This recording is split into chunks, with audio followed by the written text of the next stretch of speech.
আসসালামু আলাইকুম দর্শক, আমি সাইফুল নিউজ 68 আপনাদের সকলকে আমন্ত্রণ।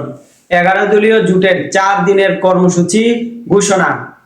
গণভোটের রায় বাস্তবায়নে 4 দিনের কর্মসূচি ঘোষণা করেছে 11 দলীয় জোট। আগামী 9 এপ্রিল থেকে এই কর্মসূচি শুরু হবে। আজ মঙ্গলবার দুপুরে রাজধানীর মগবাজারে আল আরাফা মিলনায়তনে 11 দলীয় ঐক্যের এক বৈঠক শেষে এই কর্মসূচি ঘোষণা করেছেন বাংলাদেশ খেলাফত মজলিস আমির ও জোটের অন্যতম শীর্ষ নেতা মাওলানা মামুনুল হক। তিনি বলেন যে গত নির্বাচনে প্রায় 70% মানুষ ভোটের পক্ষে এই রায় দিয়েছে, কিন্তু দুর্ভাগ্যজনকভাবে নির্বাচিত এই সরকার এই রায় বাস্তবায়নে নানান ছলচাতুরি ও কালক্ষেপণা করছে বা মানুষের ম্যান্ডেটকে তারা উপহাস করছে, এই জনগণকে তারা অপমান করছে। মাওলানা মামুনুল হক বলেন যে অন্তর্বর্তীকালীন সরকারের সময় ঐক্যবদ্ধ ভিত্তিতে যে সংস্কার প্রস্তাব ও অধ্যাদেশগুলো তৈরি হয়েছিল, বর্তমান সরকার তার মধ্যে গুরুত্বপূর্ণ 20টি অধ্যাদেশ পাশ না করার সিদ্ধান্ত নিয়েছে। এটি জুলাই বিপ্লবের আকাঙ্ক্ষার সঙ্গে বিশ্বাসঘাতকতা। সরকার দেশের পুনরায় একদলীয় শাসন ও ফ্যাসিবাদের প্রত্যাবর্তন ঘটাতে যাচ্ছে। এই সময় গণভোটের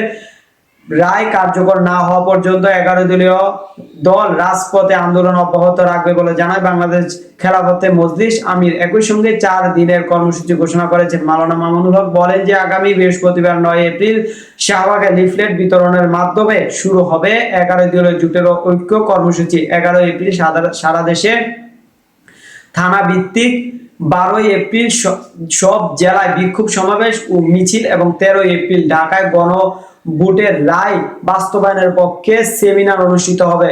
জোটের অন্যতম শীর্ষ নেতা বলেন যে আমরা যে কোনো মূল্যে গণভোটের রায় কার্যকর করার দাবি করে যাব। ফ্যাসিবাদকে আমরা দেশে ফিরতে দেব না। দেশের বর্তমান পরিস্থিতি তুলে ধরে তিনি বলেন যে বর্তমানে জ্বালানি সংকটে জনজীবন বিপর্যস্ত, সরকারি অব্যবস্থাপনার কারণে মানুষ ভোগান্তিতে আছে। এই পাশাপাশি বাতিল হওয়া আইসিটি অ্যাক্টের অপপ্রয়োগ করে বিরোধী দলীয় নেতাদের হয়রানি করা হচ্ছে। এইসব অন্যায় ও আইন শৃঙ্খলা পরিস্থিতিতে অবনতির বিরুদ্ধে আমাদের আন্দোলন অব্যাহত থাকবে। দর্শক, সাবস্ক্রাইব করবেন, লাইক করবেন, শেয়ার করবেন, কমেন্ট করতে ভুলবেন না।